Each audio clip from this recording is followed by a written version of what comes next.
ನಮಸ್ಕಾರ, ವೆಲ್ಕಮ್. ನಮ್ಮದು session for the coding lesson ಅಥವಾ ಲರ್ನ್ ಕೋಡಿಂಗ್ ಲೆಸನ್ ಒಳಗೆ ವೇರಿಯಬಲ್ಸ್ ಆ್ಯಂಡ್ ಡೇಟಾ ಟೈಪ್ಸ್. ನೀವು ಅನ್ಕೋತಿರ್ಬೋದು ದಿಂದ ಪ್ರೋಗ್ರಾಮ್ ಶುರು ಮಾಡಿದ್ರೆ ಇವೇನಪ್ಪ ಡೈರೆಕ್ಟ್ ವೇರಿಯಬಲ್ಸ್ ಆ್ಯಂಡ್ ಡೇಟಾ ಟೈಪ್ಸಿಂದ ಶುರು ಮಾಡತ್ತಾನಂತ. ನಾಟ್ ಓನ್ಲಿ ದ್ಯಾಟ್, ಇದಾದಮೇಲೆ ನಿಮಗೆ ಫಂಕ್ಷನ್ಸ್ ಬಗ್ಗೆ ಓವರ್ವ್ಯೂ ಕೊಟ್ಟು ಅದಾದಮೇಲೆ we will jump into hello world program. ಯಾಕೆ ಹಿಂಗೆ ಮಾಡ್ತಿದ್ದೀನಿ ಅಂದ್ರೆ, ನೀವೊಂದು ಸಣ್ಣದ ಪ್ರೋಗ್ರಾಮ್ ಬರಿಬೇಕಂದ್ರೂ ನಿಮಗೆ ವೇರಿಯಬಲ್ಸು ಮತ್ತು ಫಂಕ್ಷನ್ಸ್ ಇಲ್ಲದೆ ಬರೆಯೋಕ್ಕಾಗಲ್ಲ. ನೀವು ಹಂಗೆ ಬೇಕಿದ್ರೆ ಒಂದು ಎಮ್ ಟಿ ಫಂಕ್ಷನ್ ಬರಿಬೋದು, ಅಂದರೆ ಎಮ್ ಟಿ ಪ್ರೋಗ್ರಾಮ್, ಅಂದ್ರೆ ಅದು ಏನೂ ಮಾಡದೇ ಇರುವಂಥ ಪ್ರೋಗ್ರಾಮ್ ಬರಿಬೋದು. ಅದು ಕಂಪೈಲ್ ಆಗುತ್ತೆ, ರನ್ ಆಗುತ್ತೆ, but it will not do anything. ಆದ್ರೆ ನೀವು ಬರೆಯುವಂಥ ಫಸ್ಟ್ ಪ್ರೋಗ್ರಾಮ್ ಅದು ಏನಾರು ಒಂದು ಸ್ವಲ್ಪರ ಕೆಲಸ ಮಾಡಬೇಕು ಅಂತಂದ್ರೆ ನಿಮಗೆ ಇದು ಎರಡೂ ಗೊತ್ತಿರಬೇಕು. ವೇರಿಯಬಲ್ಸ್ ಆ್ಯಂಡ್ ಡೇಟಾ ಟೈಪ್ಸರ ಗೊತ್ತಿರಬೇಕು, ಇಲ್ಲಾಂದ್ರೆ ಫಂಕ್ಷನ್ಸ್ ಗೊತ್ತಿರಬೇಕು. ಫಂಕ್ಷನ್ಸ್ ಯಾಕೆ ಗೊತ್ತಿರಬೇಕಂದ್ರೆ, ಅದೇನು ಕೆಲಸ ಮಾಡೈತಲ್ಲ ಅದರ ಔಟ್ಪುಟ್ ನೋಡ್ಬೇಕು. ನೀವು ಔಟ್ಪುಟ್ ನೋಡ್ಬೇಕಂದ್ರೆ ನೀವು ಇನ್ನೊಂದು ಫಂಕ್ಷನ್, ಸ್ಟ್ಯಾಂಡರ್ಡ್ ಲೈಬ್ರರಿ ಫಂಕ್ಷನ್ ಅಥವಾ ಬಿಲ್ಟ್ ಇನ್ ಫಂಕ್ಷನ್ ಅಂತಾರಲ್ಲ, ಆ ಇನ್ವೋಕ್ ಮಾಡ್ಬೇಕು. ನೀವು ಆ ಫಂಕ್ಷನ್ ಇನ್ವೋಕ್ ಮಾಡ್ಬೇಕಂದ್ರೆ ನೀವು ಫಂಕ್ಷನ್ ಅಂದರೆ ಏನು, ಅದಕ್ಕೆ ನಾವು ಏನು ವ್ಯಾಲ್ಯೂ ಪಾಸ್ ಮಾಡಾಕ್ತೀವಿ, ಅದು ಹೆಂಗೆ ವರ್ಕ್ ಆಗುತ್ತೆ ಅಂತ ಅರ್ಥ ಮಾಡ್ಕೋಬೇಕು. ಇದನ್ನು ಮಾಡಿದಾಗ ನೀವು ಬರೆಯುವಂಥ ಮೊದಲು ಪ್ರೋಗ್ರಾಮ್ಗೆ ಒಂದು ಅರ್ಥ ಇರುತ್ತೆ. ಇಲ್ಲಾಂದ್ರೆ ನೀವೇನಾಗ್ತೈತಿ, ಆಲ್ಮೋಸ್ಟ್ ಈಗ ಹೆಂಗೆ ಟೈಪಿಂಗ್ ಇರ್ತೈತಲ್ಲ, ನಾನು ನಿಮಗೆ ಕೋಡ್ ಕೊಡ್ಬೋದು, ಅದನ್ನು ನೀವು ಟೈಪ್ ಮಾಡ್ಬೋದು, ಟೈಪ್ ಮಾಡಿ ಮೆಕ್ಯಾನಿಕಲಿ ರನ್ ಮಾಡ್ಬೋದು, ಹಾಂ ಪ್ರೋಗ್ರಾಮ್ ವರ್ಕ್ ಆಯಿತು ಅಂತ ಖುಷಿ ಪಡ್ಬೋದು, ಆ ಥರ ಆಗುತ್ತೆ. ಸೊ ಅದರ ಸಂಬಂಧ I am starting variables and data types. ನೀವು ಯಾವುದೇ ಪ್ರೋಗ್ರಾಮಿಂಗ್ ಲ್ಯಾಂಗ್ವೇಜ್ ಕಲೀರಿ, ಅದ್ರೊಳಗೆ ಒನ್ ಆಫ್ ದ ಫೌಂಡೇಶ್ನಲ್ ಲೆಸನ್ ನೀವು ಕಲಿಯೋದು ಏನಂತಂದ್ರೆ ವೇರಿಯಬಲ್ಸ್ ಆ್ಯಂಡ್ ಡೇಟಾ ಟೈಪ್ಸ್. ನೀವು ಈ ಕಾನ್ಸೆಪ್ಟ್ಸ್ ನೀವು ಯಾವುದು ಮುಂದೆ, ಈಗ ನೋಡ್ರಿ, ಈಗ ಸದ್ಯ ನೀವೇನೋ ಸಿ ಅಥವಾ ಪೈಥಾನ್ ಅಥವಾ ಜಾವಾ ಕಲಿಯಾಕ್ತೀರಿ. ನಿಮ್ಮ ಕ್ಯಾರಿಯರ್ನ್ಯಾಗ ನೀವು ಮುಂದೆ ಹೋದ್ಮ್ಯಾಗ ಮತ್ತು ಹೊಸ ಹೊಸ ಲ್ಯಾಂಗ್ವೇಜ್ ಕಲಿಯುವಂಥ ಸಂದರ್ಭ ಬರುತ್ತೆ.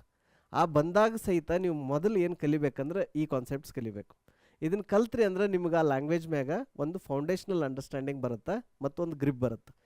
ಸೊ ನಾವು ಈ ವೇರಿಯಬಲ್ಸ್ ಆ್ಯಂಡ್ ಡೇಟಾ ಟೈಪ್ಸ್ ಅರ್ಥ ಮಾಡ್ಕೋಕ್ಕಿಂತ ಮೊದಲು ಲೆಟ್ಸ್ ಅಂಡರ್ಸ್ಟ್ಯಾಂಡ್ ಪ್ರೋಗ್ರಾಮಿಂಗ್ ಲ್ಯಾಂಗ್ವೇಜ್ನ್ಯಾಗ ಈ ಪರ್ಟಿಕ್ಯುಲರ್ ಕಾನ್ಸೆಪ್ಟ್ ಯಾಕೈತಿ. ನೀವು ಲ್ಯಾಂಗ್ವೇಜ್ ಕಲಿಯುವಾಗ ನಂದು ಒಂದು ನಿಮಗೆ ಅಡ್ವೈಸ್ ಅಥವಾ ಸಜೆಷನ್ ಏನಂತಂದ್ರೆ, ಪ್ರತಿಯೊಂದು ಆ ಲ್ಯಾಂಗ್ವೇಜದ ಫೀಚರ್ಸ್ ಅಥವಾ ಕನ್ಸ್ಟ್ರಕ್ಟ್ಸ್ ಕಲಿತಿರ್ತೀರಲ್ಲ, you ask the question why. ಈಗ ಫಾರ್ ಎಕ್ಸಾಂಪಲ್ ವೇರಿಯಬಲ್ಸ್ ಯಾಕದಾವು, ಡೇಟಾ ಟೈಪ್ಸ್ ಯಾಕದಾವು, ಫಾರ್ ಲೂಪ್ ಯಾಕೈತಿ, ನೀವು ಆ ವೈ ಅನ್ನೋದು ಕಲಿತ್ರಿ ಅಂದ್ರೆ ನಿಮ್ಗೆ ಕಾನ್ಸೆಪ್ಟ್ ಕ್ಲಿಯರ್ ಆಗುತ್ತೆ.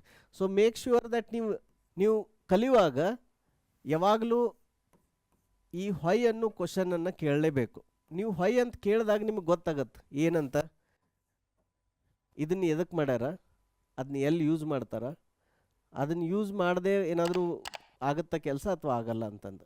ನೀವು ಈ ವೈ ನೆನಪಿಟ್ಕೊಂಡ್ರಿ ಅಂತ ತಿಳ್ಕೊರಿ, ಅವಾಗ ನಿಮ್ಗೆ ಕೋಡ್ ನೀವು ಮೆಮೊರೈಸ್ ಮಾಡೋ ಅವಶ್ಯಕತೆ ಈಗಾಗಲ್ಲ. ಯಾಕೆ ಭಾಳ ಮಂದಿ ಪ್ರೋಗ್ರಾಮ್ ಬರೆದದನ್ನು ಕಂಠಪಾಠ ಮಾಡೋದು ಅಥವಾ ನಾವು ಬಯಾಟ್ ಮಾಡೋದು ಅಂತೀವಲ್ಲ, ಆ ಥರ ಮಾಡ್ತಾರೆ. ಎದಕ್ಕೆ ಮಾಡ್ತಾರಂದ್ರೆ, ಪ್ರತಿಯೊಂದು ಪ್ರೋಗ್ರಾಮಿಂಗ್ ಕನ್ಸ್ಟ್ರಕ್ಟದ್ದು ನಾವು ವೈ ಅರ್ಥ ಮಾಡ್ಕೊಳತ್ತಿಲ್ಲ. ಸೊ ಅದಕ್ಕೆ ನಮ್ದು very first lesson I am starting with why we have variables and why we have data types. ಅದು ಇರಲಿಲ್ಲ ಅಂದ್ರೆ ಒಬ್ಬ ಪ್ರೋಗ್ರಾಮರ್ ಲೈಫ್ ಹೆಂಗೆ ಡಿಫ್ರೆಂಟ್ ಆಗಿರ್ತಿತ್ತು ಅಂತ ಅರ್ಥ ಮಾಡ್ಕೊಂಡು. ಸೊ ಮೊದಲನೇದಾಗಿ ಫಸ್ಟಿಗೆ ಏನಂತಂದ್ರೆ, ವೇರಿಯಬಲ್ಸ್ ಅಂದ್ರೆ ಏನು. ಸೊ ವೇರಿಯಬಲ್ಸ್ ಅಂತ ನೀವು ಅರ್ಥ ಮಾಡ್ಕೋಬೇಕಾದ್ರೆ ನೀವು ಮತ್ತೆ you have to go back to ಹಾರ್ಡ್ವೇರನ್ನು. ಫಸ್ಟ್ ಹಾರ್ಡ್ವೇರ್ದಿಂದ ಮತ್ತೆ ಮ್ಯಾಲೆ ಬರೋಣ ಅಂತ. ಸೊ ನಿಮ್ಗೆ ಗೊತ್ತಿದ್ದಂಗೆ ಕಂಪ್ಯೂಟ್ರದ್ದು ಏನು ಬ್ರೇನ್ ಐತಲ್ಲ, ಆ ಬ್ರೇನಿಗೆ ನಾವು ಏನಂತೀವಿ, ಸಿ ಪಿ ಯು ಅಂತೀವಿ. ಈ ಸಿ ಪಿ ಯು ಕೆಲಸ ಏನು, ನಿಮ್ದೇನು ಪ್ರೋಗ್ರಾಮ್ ಇರುತ್ತೆ, ನಿಮ್ದೇನು ಕೋಡ್ ಇರುತ್ತಲ್ಲ ಅದನ್ನು ಎಕ್ಸಿಕ್ಯೂಟ್ ಮಾಡೋದು. ಸೊ ಇದ್ರೊಳಗೆ ಏನಂದ್ರೆ ಆಪ್ರೇಷನ್ಸ್ ಮಾಡ್ಬೋದು, ಮ್ಯಾಥಮೆಟಿಕಲ್ ಆಪ್ರೇಷನ್ಸ್ ಮಾಡ್ಬೋದು, ಲಾಜಿಕಲ್ ಆಪ್ರೇಷನ್ಸ್ ಮಾಡ್ಬೋದು. ಮ್ಯಾಥಮೆಟಿಕಲ್ ಒಳಗೆಲ್ಲ ಆ್ಯಡಿಷನ್, ಸಬ್ಸ್ಟ್ರಾಕ್ಷನ್ ಅದೆಲ್ಲ ಆಗೋದು ಇಲ್ಲೇನ ಸಿ ಪಿ ಯುದನ್ನು. ನಿಮಗೆ ಆಡು ಭಾಷೆ ಒಳಗೆ ಹೇಳ್ಬೇಕಂದ್ರೆ ನಾವೇನಂತೀವಿ, C P U is the brain of the computer ಅಂತ ಅಂತೀವಿ. ಆಯಿತಾ? ಅಂದ್ರೆ ಮನುಷ್ಯನ ಬ್ರೇನ್ ಒಳಗೆ ಏನೈತಿ, ಎರಡೂ ಐತಿ, ಪ್ರಾಸೆಸಿಂಗು ಸ್ಟೋರೇಜು ಇದೆ. ಇದ್ರೊಳಗೆ ಸ್ಟೋರೇಜ್ ಭಾಳ ಕಡಿಮೆ ಇದೆ. ನಮ್ಮದು ಬ್ರೇನ್ ಸ್ಟೋರೇಜ್ ಏನು ಲೆಕ್ಕ, ಏನು ಜಿ ಬಿ ಅಲ್ಲ, ಟೆರಾಬೈಟ್ಸ್ ಲೆಕ್ಕನಾಗ ಐತೆ ನಮ್ಮ brain storage capacity. So C P ಯುದು ಮೆಮೊರಿ ಐತಲ್ಲ, ಇಟ್ ಈಸ್ ವೆರಿ ಲಿಮಿಟೆಡ್, ಭಾಳ ಕಡಿಮೆ ಇರುತ್ತೆ. ಸೊ ಇದ್ರದ್ದು ಒಂದು ಮೆಮೊರಿಗೆ ಏನಂತಾರಂದ್ರೆ ರಿಜಿಸ್ಟರ್ಸ್ ಅಂತಾರೆ. ಸೊ ಇದ್ರೊಳಗೆ ಏನಂದ್ರೆ ಬೇರೆ ಬೇರೆ ರಿಜಿಸ್ಟರ್ಸ್ ಇರ್ತಾವೆ based on the C P you. ನೀವು 8085 8086 ಮೈಕ್ರೋ ಪ್ರೊಸೆಸರ್ಸ್ಗದೆಲ್ಲ ಹೋದಿವಂದ್ರೆ ಅಲ್ಲೆಲ್ಲ AX BX CX ಈ ಥರ ಬೇರೆ ಬೇರೆ ರಿಜಿಸ್ಟರ್ ಇರ್ತಾವೆ. ರಿಜಿಸ್ಟರ್ ಏನಂದ್ರೆ ಒಂದು ಮೆಮೊರಿ ಇದ್ದಂಗೆ, ಅದ್ರೊಳಗೆ ನೀವು ಬಂದು ಒಂದು ವ್ಯಾಲ್ಯೂ ಸ್ಟೋರ್ ಮಾಡಿ. ಈಗ ಉದಾಹರಣೆಗೆ ನಿಮ್ಮ ಹತ್ರ ಕ್ಯಾಲ್ಕುಲೇಟರ್ ಇರುತ್ತಲ್ಲ, ನೀವು ಕ್ಯಾಲ್ಕುಲೇಟರ್ದಾಗ 16 + 10 ಇವು ಆ್ಯಡ್ ಮಾಡ್ಕೋತ ಹೋಗ್ತೀರಲ್ಲ, ಆ ವ್ಯಾಲ್ಯೂ ಅಲ್ಲಿ ಕ್ಯಾಲ್ಕುಲೇಟರ್ದೊಳಗೆ ಅದ್ರ ಐ ಸಿ ಒಳಗೆ ಫಸ್ಟ್ ಮೂವ್ ಆಗುತ್ತೆ, ಅಲ್ಲಿ ಮೂವ್ ಆಗಿ ಅದು ಆಪ್ರೇಷನ್ ಆ್ಯಡ್ ಆಗುತ್ತೆ. ಸೊ ಈ ಸಿ ಪಿ ಯು ಇವು ರಿಜಿಸ್ಟರ್ಸ್ ಏನಿರ್ತಲ್ಲ ಕಡಿಮೆ ಇರ್ತಾವೆ. ಹಳಿಯು ನೀವು ಮೈಕ್ರೋ 8086 ಹೋದ್ರಿ ಅಂದ್ರೆ ಬರೀ 8 ರಿಜಿಸ್ಟರ್ ಅದಾವೆ ಅದರೊಳಗೆ. ಮಾಡ್ರನ್ದೊಳಗೆ ಹೋದಾಗ ಅಫ್ಕೋರ್ಸ್ ರಿಜಿಸ್ಟರ್ ಜಾಸ್ತಿ ಆಗತ್ತವ. ಇನ್ನು ಇನ್ಫ್ಯಾಕ್ಟ್ ಈಗ ಮಾಡ್ರನ್ ಏನು ಸಿ ಪಿ ಯುಸ್ ಬಂದಾವಲ್ಲ, ಈಗ ಇಂಟೆಲ್ ಬೇಸ್ಡ್ ಅಥವಾ AMD based advance C P U's 2024ದಾಗ ಈಗ ಏನದಾವ ಅದರೊಳಗೆಲ್ಲ ಅಡಿಷ್ನಲಿ ಸಿ ಪಿ ಯುಗನ ರ್ಯಾಮ್ಸ್ ಅಥವಾ ರ್ಯಾಮ್ ಅನ್ನಕ್ಕೆ ಬರಲ್ಲ, ಅದಕ್ಕೆ ಸಿ ಪಿ ಯು ಮೆಮೊರಿ ಅಂತಾರೆ ಅಥವಾ ಸಿ ಪಿ ಯು ಕ್ಯಾಶ್ ಅಂತಾರೆ. ಸೊ ಅದು ಸದ್ಯಕ್ಕೆ ಐತಿ. ನಾವು ಅಡ್ವಾನ್ಸ್ಡ್ ಈಗ ಕೆಲವೊಂದೆಲ್ಲ i9 ಪ್ರೊಸೆಸರ್ನ್ಯಾಗ ಇಲ್ಲಿದೇನಿದು ಸಿ ಪಿ ಕ್ಯಾಶ್ ಇರ್ತೈತಲ್ಲ ಅಥವಾ ಕ್ಯಾಶ್ ಅಂತಾರೆ ಇದಕ್ಕೆ. ಸೊ ಇದು 30 GB ಮಟನೂ ಇರುತ್ತಂತ. ಆ ಲೆವೆಲ್ಗೆ ಹೋಗ್ತಿದ್ದಾರೆ. ಇದ್ರ ಬಗ್ಗೆ ಎಲ್ಲ ನಾ ಆಮೇಲೆ ಡಿಸ್ಕಸ್ ಮಾಡೋಣ ಅಂತ, ಯಾಕೆ ಈ ಥರ ಈ ಡೈರೆಕ್ಷನ್ದಾಗ ಹೊಂಟ ಹೆಂಗೆ ಪ್ರೊಸೆಸಿಂಗ್ ಹೈ ಆಗುತ್ತಂತ. ಫಾರ್ ನಾವು ನೀವು ಏನು ಅರ್ಥ ಮಾಡ್ಕೋರಿ, ಸಿ ಪಿ ಯು ಒಳಗೆ ರಿಜಿಸ್ಟರ್ಸ್ ಇರ್ತಾವೆ. ಆ ರಿಜಿಸ್ಟರ್ಸ್ ಒಳಗೆ ಸಿ ಪಿ ಯು ಏನು ಮಾಡುತ್ತೆ, ವ್ಯಾಲ್ಯೂಸನ್ನು ತೊಗೊಂಡು ಬಂದು ಆ್ಯಡ್ ಮಾಡುತ್ತೆ. ಇದು ಅಲ್ಲದೆ ಇದು ಡೇಟಾ ಎಲ್ಲ ಎಲ್ಲಿಂದ ಬರುತ್ತೆ ಸಿ ಪಿ ಯುಗೆ, ಇದ್ರೊಳಗೆ ಜಾಗ ಕಡಿಮೆ ಐತಿ. ಸೊ ಜಾಗ ಎಲ್ಲಿ ಕಡಿಮೆ ಇದ್ರೆ ಮತ್ತು ನಂಬರ್ಸ್ ಎಲ್ಲ ಅಥವಾ ಮಾಹಿತಿ ಎಲ್ಲ ಸ್ಟೋರ್ ಆಗಬೇಕಲ್ಲ, ಅದು ಎಲ್ಲಿಂದ ಬರ್ತಂದ್ರೆ ಇದು RAM, random access memory. So RAM ನೀವು ಪ್ರೀವಿಯಸ್ ಲೆಸನ್ಸ್ದಾಗ ನಿಮ್ಗೆ ಹೇಳಿನಲ್ಲ, RAM is a temporary memory ಅಂತಂದು. ಇದು ಹೆಂಗೆ ಅಂದ್ರೆ ನಿಮ್ಮ ಕಂಪ್ಯೂಟರ್ ಆನ್ ಇತ್ತು ವರ್ಕ್ ಆಗ್ತೈತಿ, ನಿಮ್ಮ ಕಂಪ್ಯೂಟರ್ ಆಫ್ ಇತ್ತು ಅದ್ರೊಳಗೆ ಏನು ನೀವು ರೈಟ್ ಮಾಡಿರ್ತಾರಲ್ಲ ಎಲ್ಲ ಡಿಲೀಟ್ ಆಗಿಬಿಡುತ್ತೆ, ಎಲ್ಲ ಕ್ಲಿಯರ್ ಆಗುತ್ತೆ.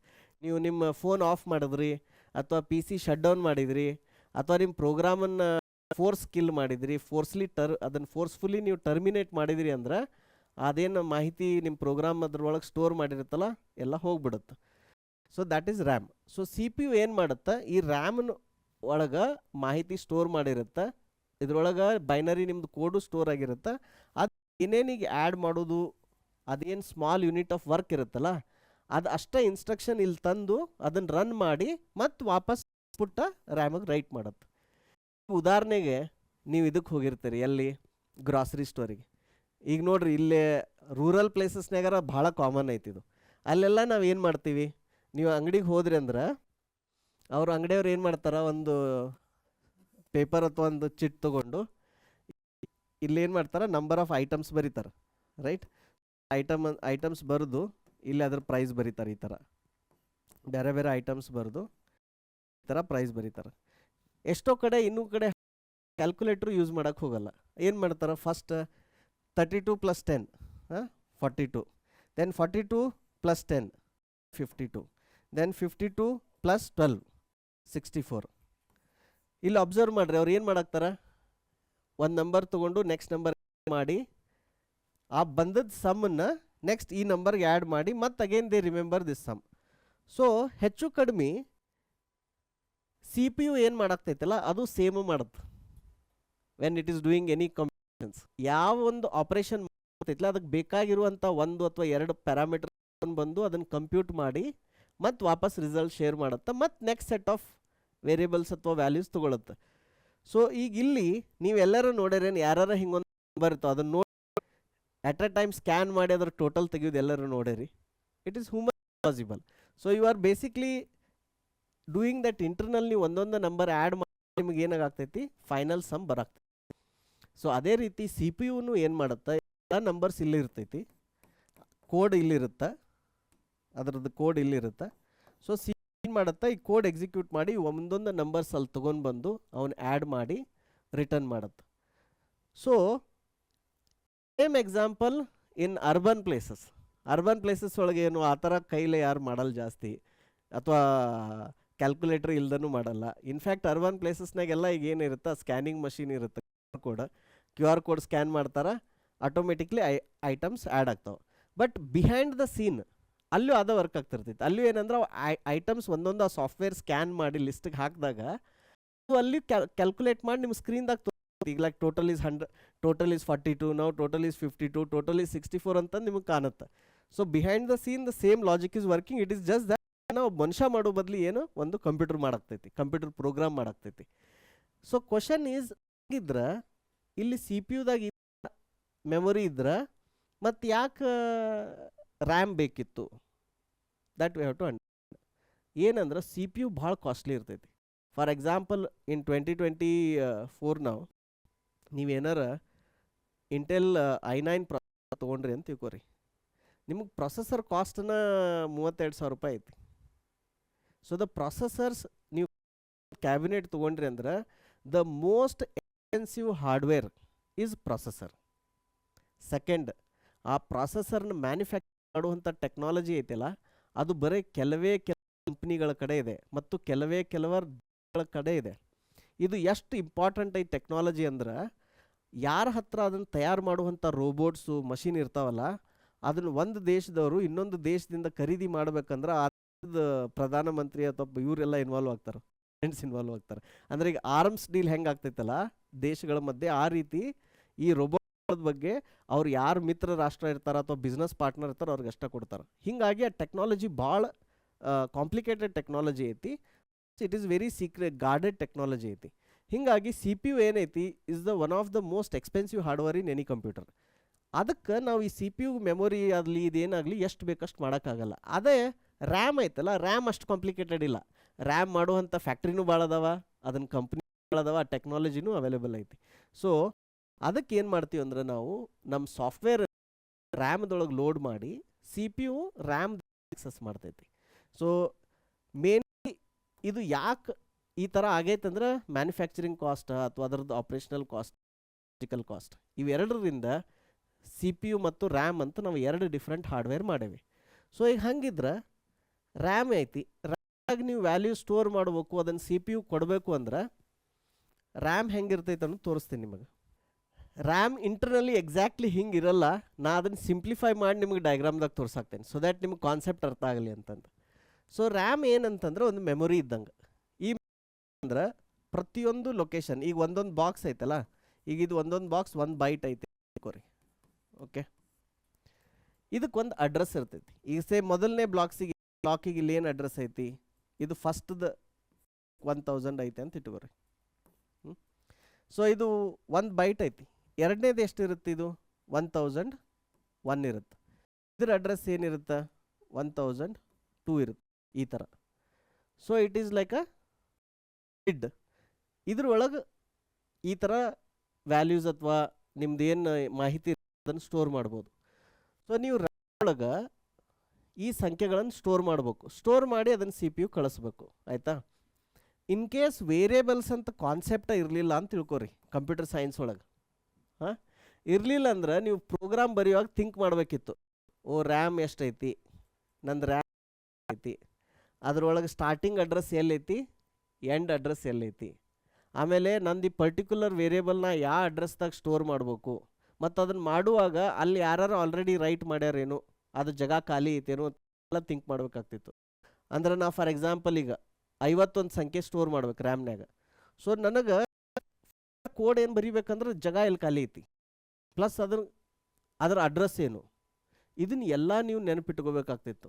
ಆಮೇಲೆ ಈ ಅಡ್ರೆಸ್ ಯಾವ ರೂಪದೊಳಗೆ ಯಾವ ಫಾರ್ಮ್ದೊಳಗೆ ನಾ ರಿಪ್ರೆಸೆಂಟ್ ಮಾಡಬೇಕು.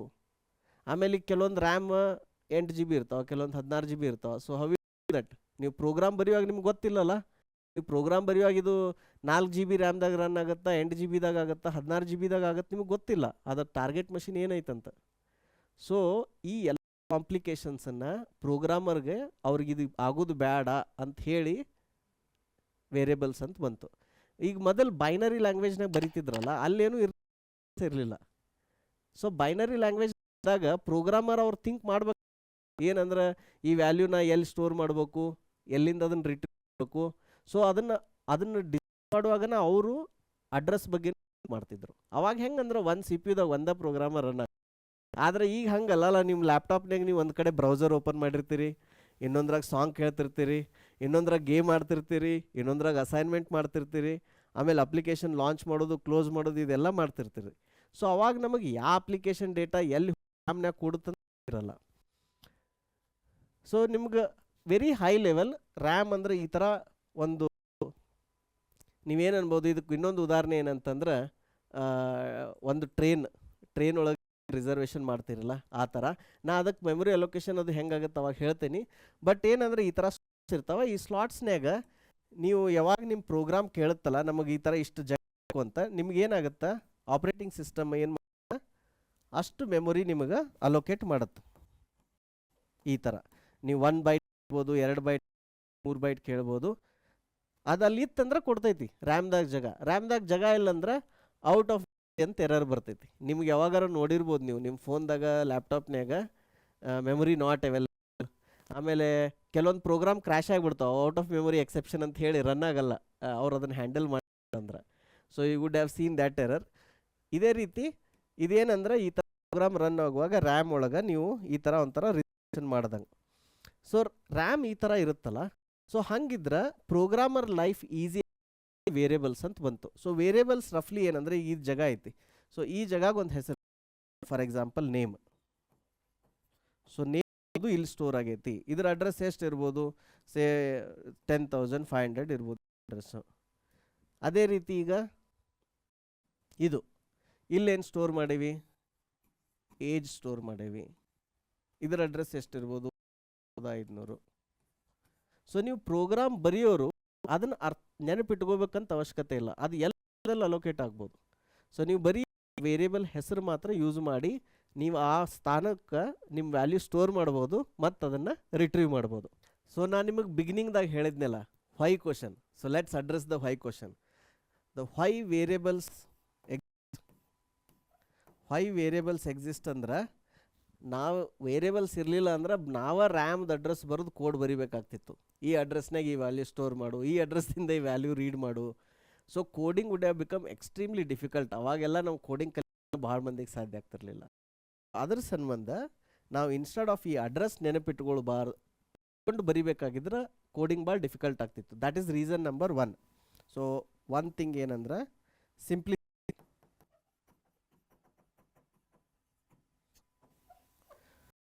ಈಗ ನೋಡಿ ಒಂದು ವೇರಿಯೇಬಲ್ ಏಜ್ ಐತಿ, ನಮ್ಗೆ ಗೊತ್ತಾಗ್ತೈತಿ ಓಕೆ ಇದ್ರೊಳಗೆ ಏಜ್ ಸ್ಟೋರ್ ಮಾಡ್ಯಾರ.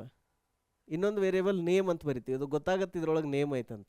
ಈ ಏಜ್ ನೇಮ್ ಇಲ್ದ X001 X005 ಅಂತ ಬರ್ದಿದ್ರಿ ಅಂದ್ರೆ ನಿಮ್ಗೆ ಕನ್ಫ್ಯೂಷನ್ ಆಗ್ತಿತ್ತು. ನಿಮ್ಗೆ ಕೋಡ್ ಬರಿತಾ ಕನ್ಫ್ಯೂಷನ್ ಆಗ್ತಿತ್ತು, ಇದ್ರಾಗ ಏಜ್ ಐತೆ ಅಥವಾ ಇದ್ರಾಗ ನೇಮ್ ಆಗೈತೆ ಅಂತ ನಿಮ್ಗೆ ಕನ್ಫ್ಯೂಷನ್ ಆಗ್ತಿತ್ತು. So one of the beautiful variables is it makes code readable. So it makes code readable. This is the first reason. Second reason, ನಮಗೆ ಕೋಡ್ ಬರೆದಾಗ ಅಥವಾ ಅದ್ರ ಕೋಡ್ ರನ್ ನಮಗೆ ಅಡ್ವಾನ್ಸ್ ಆಗಿ ಅದು ಎಲ್ಲಿ ಅಡ್ರೆಸ್ನಾಗ ರನ್ ಆಗ್ತೈತಿ ಅಂತ ಗೊತ್ತಿರಲ್ಲ.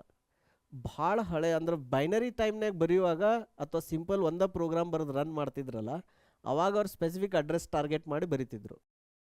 ಮಲ್ಟಿಪಲ್ ಅಪ್ಲಿಕೇಶನ್ಸ್ ರನ್ ಆಗ್ತಾವೆ ಒಂದು ಪ್ರೊಸೆಸರ್ ಆಪರೇಟಿಂಗ್ ಸಿಸ್ಟಮ್ನಾಗ. So this is giving you flexibility. ಏನು ಫ್ಲೆಕ್ಸಿಬಿಲಿಟಿ ಕೊಡ್ತಿದೆ? ಫ್ಲೆಕ್ಸಿಬಿಲಿಟಿ ಏನಂದ್ರೆ ಅದು ರ್ಯಾಮ್ದಾಗ ಎಲ್ಲೂ ಅಲೋಕೇಟ್ ಆಗ್ಬೋದು, ಕಲಿ ಇದೆ ಅಲ್ಲೇ ಅಲೋಕೇಟ್ ಆಗ್ಬೋದು. It is giving that allocation. ಇದಕ್ಕೆ ಕಂಪ್ಯೂಟರ್ ಸೈನ್ಸ್ ಒಳಗೆ ಡೈನಾಮಿಕ್ ಮೆಮೊರಿ ಅಲೋಕೇಶನ್ ಅಂತಾರೆ. ನಾ ಇದ್ರ ಬಗ್ಗೆ ಸಬ್ಸಿಕ್ವೆಂಟ್ ಚಾಪ್ಟರ್ಸ್ನಾಗ ಹೇಳ್ತೀನಿ, ಬಟ್ ಈಗ ಜಸ್ಟ್ ಹೆಸರು ನೆನಪಿಟ್ಕೋರಿ ಏನಂತಂತಾರಂದ್ರೆ dynamic. So these are the 2 reason why variables exist. Okay, ಹಂಗಿದ್ರೆ ವೇರಿಯೇಬಲ್ಸ್ಗೆ ನಾವು ಏನು ಬೇಕಾದ ಹೆಸರು ಕೊಡ್ಬೋದೇನು? ಅದಕ್ಕೂ ಕೆಲವೊಂದು ರೂಲ್ಸ್ ಅದಾವೆ. ಏನಂತಂದ್ರೆ ಒಂದು ಪ್ರೋಗ್ರಾಮಿಂಗ್ ಲ್ಯಾಂಗ್ವೇಜ್ದು ಅದರದೇ ಆದಂಥ ಭಾಷೆ ಇರುತ್ತೆ, ಅದರದೇ ಆದಂಥ ವರ್ಡ್ಸ್ ಇರ್ತಾವೆ. ಆ words are banned. For example int ಅಂತಿದೆ, ಫಾರ್ ಅಂತ ಐತಿ, ವೈಲ್. ಸೊ ಇದಕ್ಕೆಲ್ಲ ಏನಂತಾರೆ ಕೀವರ್ಡ್ಸ್ ಅಂತಾರೆ. ಈಗ ಒಂದು ಲ್ಯಾಂಗ್ವೇಜ್ ಐತಂದ್ರೆ ಅದ್ರ ಲ್ಯಾಂಗ್ವೇಜ್ದು ಈ ಥರ ಒಂದು 30-40 ಕೀವರ್ಡ್ಸ್ ಇರ್ತಾವೆ. ಸಿಮಿಲರ್ಲಿ ಕ್ಲಾಸ್ ಅಂತ ಇರುತ್ತೆ. ಆಮೇಲೆ ಕೆಲವೊಂದು ಸ್ಟ್ಯಾಂಡರ್ಡ್ ಲೈಬ್ರರಿ ಫಂಕ್ಷನ್ಸ್ ಅಂತ ಇರ್ತಾವೆ. ಸ್ಟ್ಯಾಂಡರ್ಡ್ ಲೈಬ್ರರಿ ಫಂಕ್ಷನ್ ಅಂದ್ರೆ ಫಂಕ್ಷನ್ಸ್ ಬಗ್ಗೆ ನಾನು ಫ್ಯೂಚರ್ನಾಗ ಹೇಳ್ತೀನಿ, ಸಬ್ಸಿಕ್ವೆಂಟ್ ಸೆಷನ್ಸ್ನಾಗ ಹೇಳ್ತೀನಿ. ಬಟ್ ಅಟ್ ಹೈ ಲೆವೆಲ್ ಏನಂದ್ರೆ ನಿಮ್ದೊಂದು ಕೆಲಸನ ಬೇರೆ ಇನ್ನೊಂದು ಕೋಡ್ಗೆ ಅಸೈನ್ ಮಾಡೋದು, ಅದು ಆ ಕೆಲಸ ಮುಗಿಸಿ ನಿಮ್ಮ ಹತ್ರ ವಾಪಸ್ ಬರುತ್ತೆ. ಸೊ ಅದರದ್ದು ಹೆಸರುಗಳು ಏನಂದ್ರೆ ಸ್ಟ್ಯಾಂಡರ್ಡ್ ಲೈಬ್ರರಿ ಫಂಕ್ಷನ್ಸ್. ಸೊ ಈ ಥರ ಇಂಟ್, ಫಾರ್, ವೈಲ್ ಈ ಥರ ಕೀವರ್ಡ್ಸ್ ಏನಿದಾವಲ್ಲ, ಈ ಕೀವರ್ಡ್ಸನ್ನು ನೀವು ಯೂಸ್ ಮಾಡೋಕ್ಕೆ ಬರೋಂಗಿಲ್ಲ. ಅದನ್ನು ಬಿಟ್ಟು ನೀವು ಬೇಕಾದ ಹೆಸರು ಕೊಡ್ಬೋದು. ನಾ ಜಾಸ್ತಿ ಜನ ಸ್ಟೂಡೆಂಟ್ಸ್ ನೋಡೇನಿ ಏನಂದ್ರೆ ಅವರು ಬರೆಯುವಾಗ ಈ ಥರ ವೇರಿಯೇಬಲ್ ಹೆಸರು ಕೊಡ್ತಾರೆ. ಏನಂತ? I J K temp A M N. ಯಾವ ಪ್ರೋಗ್ರಾಮನ್ನು ಇವ ವೇರಿಯೇಬಲ್ ಹೆಸರು ಯೂಸ್ ಮಾಡ್ತೀರಿ, ಅದನ್ನು ನೆನಪಿಟ್ಕೋಬೇಕಾದ್ರೆ ಇದನ್ನೇ ಯೂಸ್ ಮಾಡ್ತೀರಿ. ಆಮೇಲೆ ನಾವು ಕೆಲವೊಂದು ಜನ ಇಂಟರ್ವ್ಯೂದಾಗ ಇದನ್ನ ಯೂಸ್ ಮಾಡ್ತಾರೆ. So this is where my first suggestion to you is, ಯಾವಾಗಲೂ ವೇರಿಯೇಬಲ್ ನೇಮ್ಸ್ ಈ ಥರ ಐ ಜೆ ಎಮ್ ಎನ್ ಅಂತ ಕೊಡಕ್ಕೆ ಹೋಗ್ಬೇಡ್ರಿ. ಆ ಥರ ಬರೆಯೋದ್ರಿಂದ ಏನಾಗುತ್ತಾ, ನಿಮಗೆ ಕನ್ಫ್ಯೂಷನ್ ಆಗತ್ತೆ. ಯಾವ ವೇರಿಯೇಬಲ್ನಾಗ ಏನು ಸ್ಟೋರ್ ಅಂತ. ಸೆಕೆಂಡ್, ನಿಮ್ಮ ಕೋಡ್ ಏನಾಗ್ತೈತಿ, ನಾನ್ ರೀಡೇಬಲ್ ಆಗ್ತೈತಿ. ಫಾರ್ ಎಕ್ಸಾಂಪಲ್, ನೀವೀಗ ಒಬ್ಬ ವ್ಯಕ್ತಿ ಏಜ್ ಸ್ಟೋರ್ ಮಾಡಾಕ್ತಿರಲ್ಲ, so just write it as age. ಅವ್ರ ಹೆಸರು ಸ್ಟೋರ್ ಮಾಡಾಕ್ತಿದ್ರೆ ಮಾಡ್ರಿ.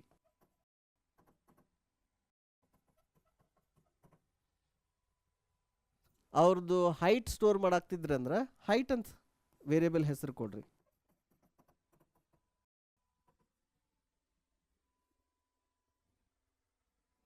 ಇದರಿಂದ ಏನಾಗುತ್ತೆ, ನೀವು ಕೋಡ್ ಬರೆಯುವಾಗ ನಿಮ್ಮ ಸಿಂಪ್ಲಿಫೈಡ್ ಅನ್ಸುತ್ತೆ.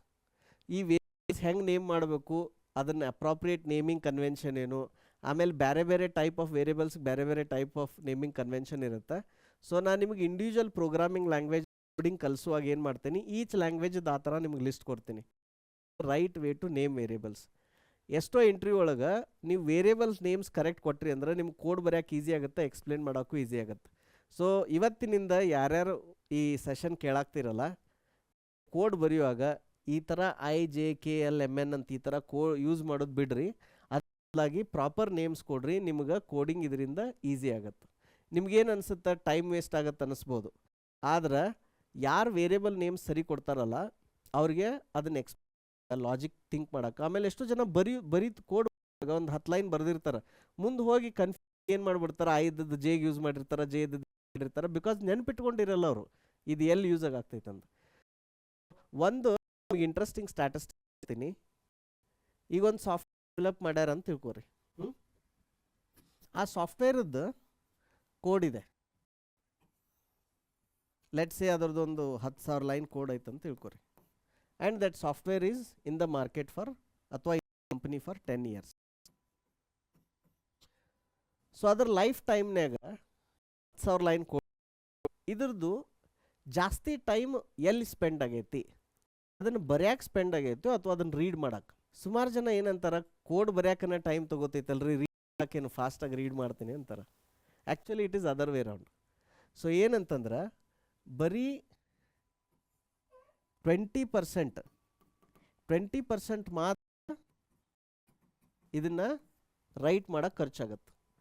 ಇನ್ನು ರಿಮೇನಿಂಗ್ 80% ಐತಲ್ಲ, ಇದನ್ನು ರೀಡ್ ಮಾಡೋಕ್ಕೆ.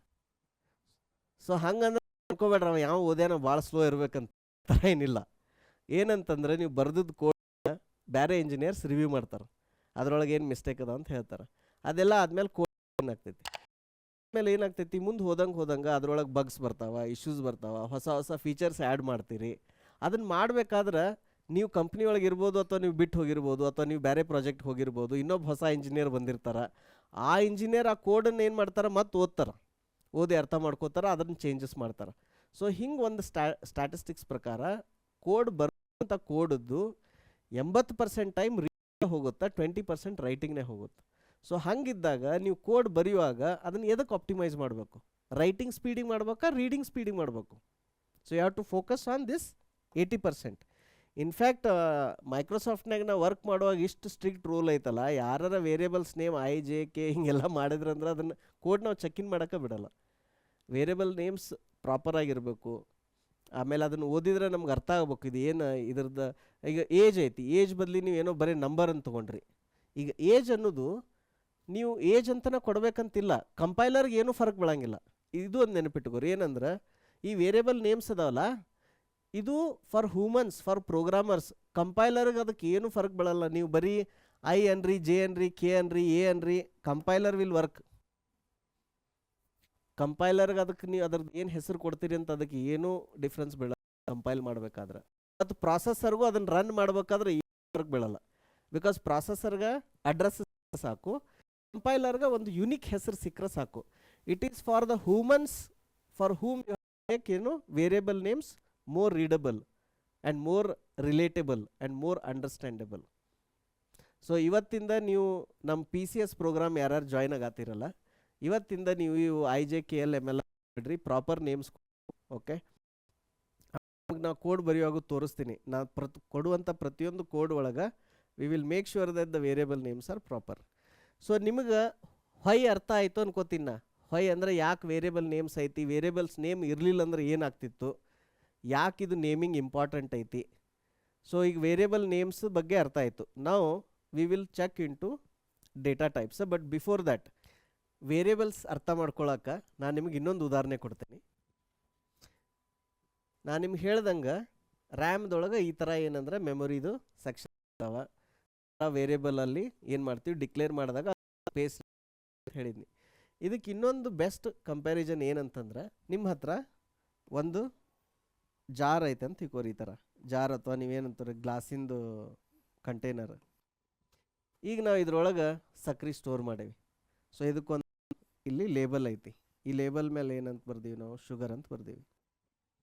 ಸೊ ಇದ್ರೊಳಗೆ ಏನಂತಂದ್ರೆ ಇಲ್ಲಿ ಶುಗರ್ ಐತಂತ ಅಂದ್ಕೊಳ್ಳಿ. ಸೊ ಇದೇನು ಗ್ಲಾಸದ ಕಂಟೈನರ್ ವಿತ್ ಲೇಬಲ್ ಐತಲ್ಲ, ದಿಸ್ ಎಂಟೈರ್ ಥಿಂಗಿಗೆ ನಾವೇನು ಅನ್ಬೋದು, ವೇರಿಯಬಲ್ ಅಂತ ಅನ್ಬೋದು. This is a variable. ಆಮೇಲೆ ಈ ವೇರಿಯಬಲ್ಗೆ ಇಲ್ಲೊಂದು ಹೆಸರು ಐತಿ, ಇಲ್ಲೊಂದು ಲೇಬಲ್ ಇದೆ. ಸೊ ಈ ಲೇಬಲ್ಗೆ ಏನು ಅನ್ಬೋದು ನಾವು, ಇಸ್ ದ ನೇಮ್. ಆಮೇಲೆ ಇದು ಕಂಟೈನರ್ನಾಗ ಇಲ್ಲಿ ಶುಗರ್ ಐತಿ. ಸೊ ಈ ಶುಗರ್ಗೆ ನಾವು ಏನು ಅನ್ಬೋದು, ವ್ಯಾಲ್ಯೂ.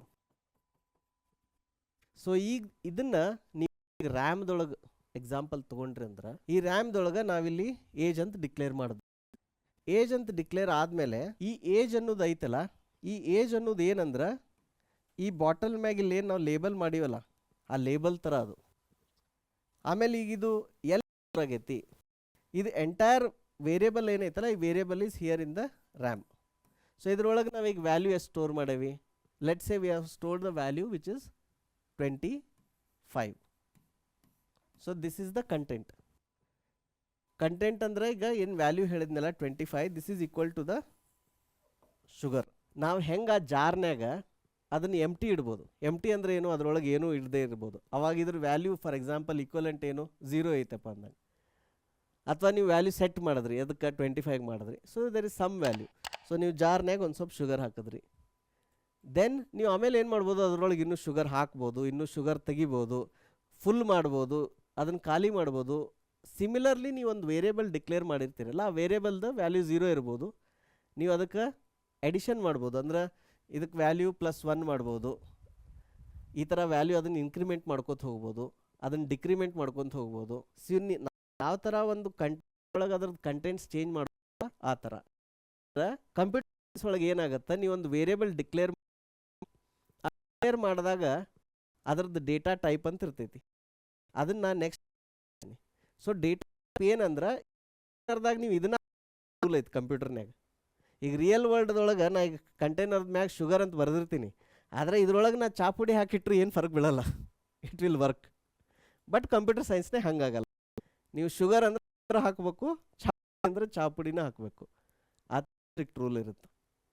ಸೊ ಇವು ಎರಡು ಎನಾಲಜಿ ಅರ್ಥ ಮಾಡ್ಕೊಡ್ರಿ. ಏನಂದ್ರೆ ಹೈ ಲೆವೆಲ್ನಾಗ ಒಂದು ರ್ಯಾಮ್ದೊಳಗೆ ನಿರ್ದಿಷ್ಟವಾದದ್ದು ಜಾಗ ಒಳಗೆ ನಿಮ್ಮ ಮಾಹಿತಿ ಸ್ಟೋರ್ ಮಾಡೋಕೆ, ಆಮೇಲೆ ಅದನ್ನು ಅಪ್ಡೇಟ್ ಮಾಡೋಕೆ ಮತ್ತು ಅದನ್ನು ರೀಡ್ ಮಾಡೋಕೆ. ಸೊ ನೀವು ಕೋಡ್ ಬರೆಯುವಾಗ ಕೇಳ್ಬೋದು, ಓಕೆ ಪ್ರಿಂಟ್ ಏಜ್ ಅಂತಂದು. ಪ್ರಿಂಟ್ ಏಜ್ ಅಂದಾಗ ಏನು ಮಾಡುತ್ತೆ ಅದು ಆಟೋಮೆಟಿಕ್ಲಿ, ಓಕೆ ಏಜ್ ಇದ್ರದ್ದು address let's say it is at 5000 address. So it goes to that 5000 address. ಆಮೇಲೆ ಇದು ಮೆಮೊರಿ ಒಳಗೆ ಏನು ವ್ಯಾಲ್ಯೂ ಐತಲ್ಲ ಆ ವ್ಯಾಲ್ಯೂ ರಿಟರ್ನ್ ಆಗುತ್ತೆ ಅಲ್ಲಿಂದ, ಆಮೇಲೆ ಅದು ಪ್ರಿಂಟ್ ಆಗುತ್ತೆ. ಸೊ ಈ ಅನಾಲಜಿಯಿಂದ ನಿಮಗೆ ವೇರಿಯಬಲ್ ಬಗ್ಗೆ ಕ್ಲಾರಿಟಿ ಬಂತು ಅಂತ ಅನ್ಸುತ್ತೆ.